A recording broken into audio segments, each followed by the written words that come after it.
So here we are. It is December 26th.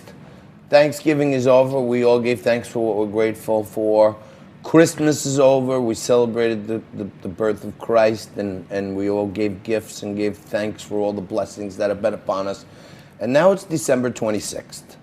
And I started last week thinking, so many people, Frankie, are messaging me and direct messaging me on our social media and saying, hey, John, what do you think about this stock? And what do you think about the market? Is it going higher? So what I mentioned last week, as you know, that I'm going to start doing a little weekly note so that people that want to get a little insights on Monday mornings, I'm going to put it right before the open. I'm going to put out a note to give people a little heads up what I'm looking at for the week in the markets, in cryptocurrency, in the macro economy, and geopolitically, and how that affects it, called the Monday Morning Quarterback. So every Monday morning, I'm going to give you a little roadmap of what's happening this week, what to look out for, and the things you might want to use to help shape your portfolio and investment Absolutely. ideas. I need some help. You need some help, for sure. That's for sure. And this isn't investment advice, but it's the things I'm looking at and the things that I think are the key indicators, right? Okay, fair enough. So I'm trying to use, I'm following, as I mentioned last week, some of these new influencers like, Ed Milet and Dan Locke and Brett Cardone. And these people, what they give to Americans is information, education, learning, okay? And I got so much of this in my head that I said, let me share it. And let me give it out. And let me give it out for free. So if you want the Monday Morning Quarterback newsletter to know what I'm looking at for that week, you got to email me personally. If it's one of these haters, I'm not even giving it to you. It's a special gift from me to my audience.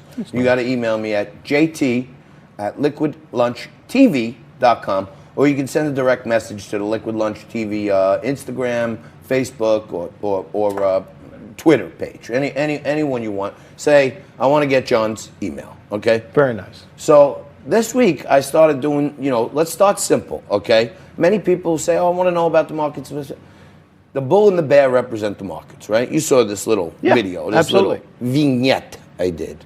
Let's take a look. These are some of the simple things we're going to start breaking down, and then we're going to grow it out from there.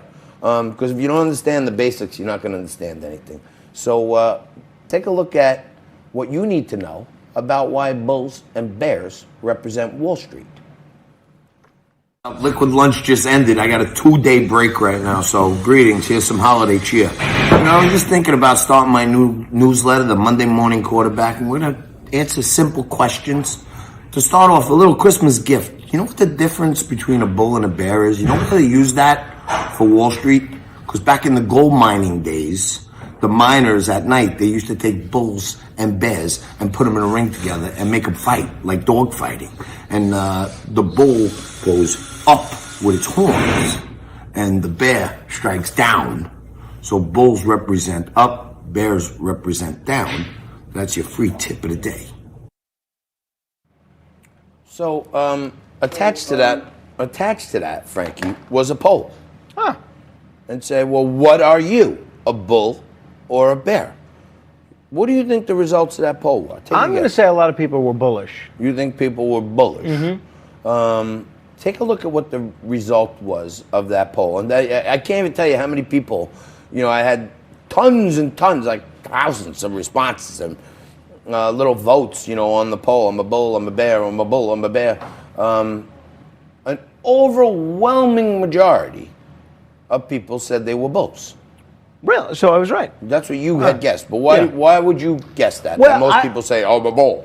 I would guess because the bulls are more associated with good times with respect to the stock market, and bears are more associated with bad times. So I would think people want that positive connotation of being a bull. Right.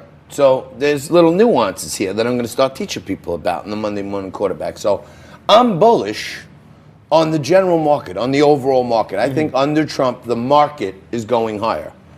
But that's not an opinion. I mean, it's a fact. No, yeah, but I'm saying I think the forward prospects are, I've called for 30,000 in the short term, which I think could still happen very shortly. But what people don't know is this. Bears are the smartest investors around. Because when you are a bear, that means you're not just hoping the market goes down. You're profiting from the market going down. And the reason only 25% of the people in that poll, of all the people, only 25% said they were bears, is because most people don't know that you can make money when the market is going down. Now think about in life how many times you went out and bought a stock. What usually happens?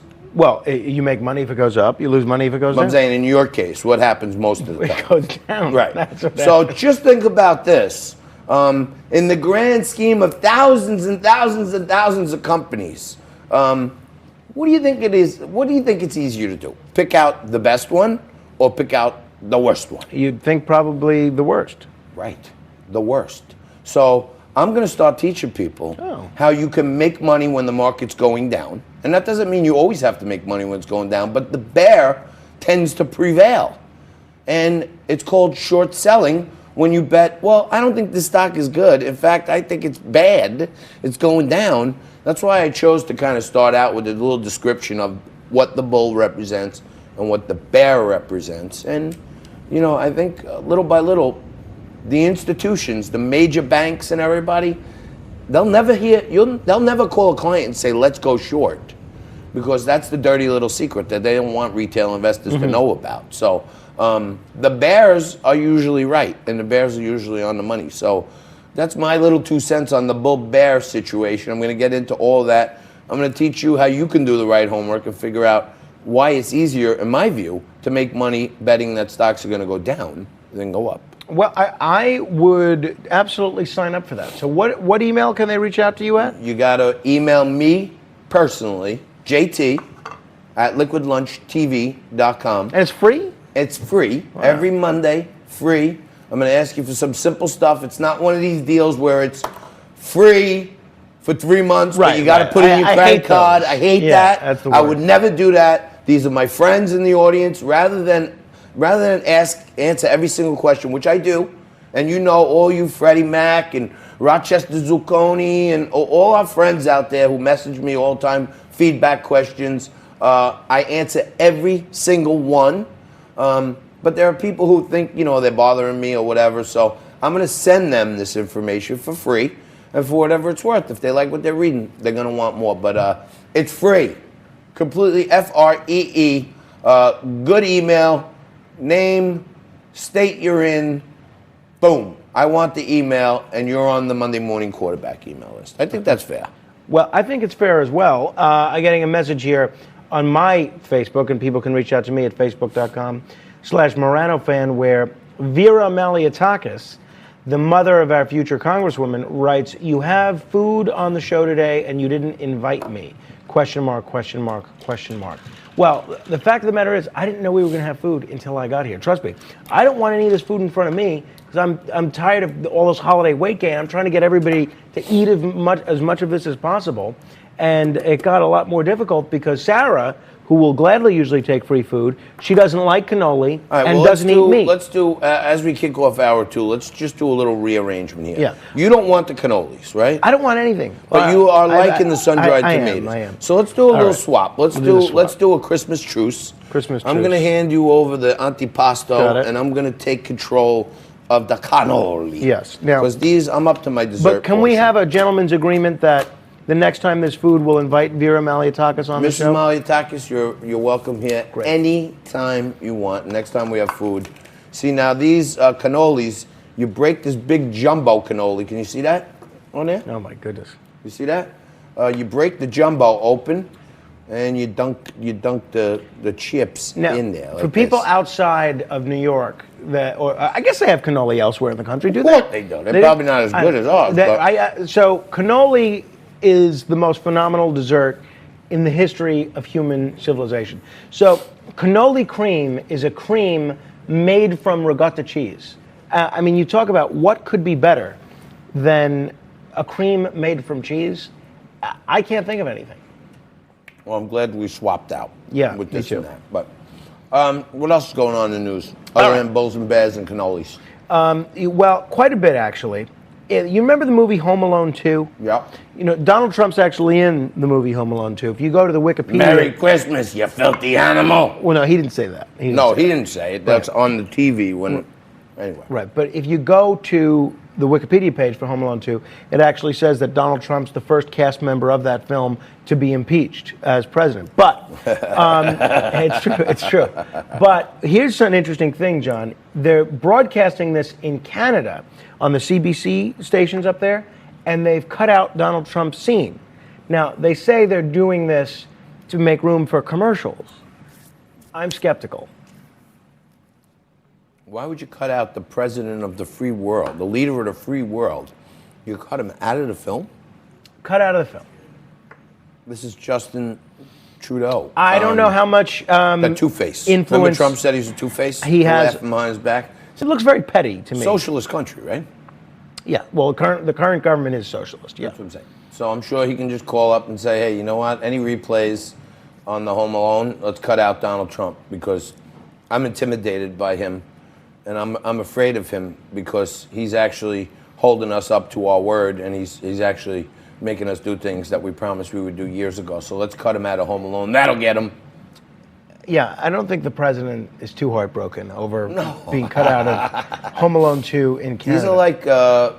These are like badges of honor. Right. You know what I'm You're saying? right. It's like now, crazy. You have about maybe 2 or 3 days left, John, where you could still watch Christmas movies. Excellent. Now, a lot of people are writing in and wondering what our favorite Christmas movies are. I've made a list of my 3 favorites, and I'm going to invite you to give your 3, and then maybe we just 1 or 2, however many you want to give, and then we'll have the audience vote on Twitter. It. Let's do a little poll. Yeah. So what's your favorite? I love I'm Mr. Heat Miser. I'm Mr. Sun. Is that the Abominable Snowman? Yeah. Okay. I love that one. That whole scene there was amazing. Right, but is that from Rudolph the Red-Nosed Reindeer, or is that from Frosty the No, Snowman? I think that was from Frosty the Frosty, Snowman. okay. That's a good one. No, I like that Good one. music. Burl Ives is great in that. I like also Yukon Cornelius from Rudolph the Red-Nosed Reindeer. Oh, okay. All right. You know what I mean? So you like that whole claymation series? I love that series. Yeah. And then I want to say that on... We should do a claymation version of Liquid Hang on, Lunch. you'll laugh at this. I put this on my Facebook. Yeah.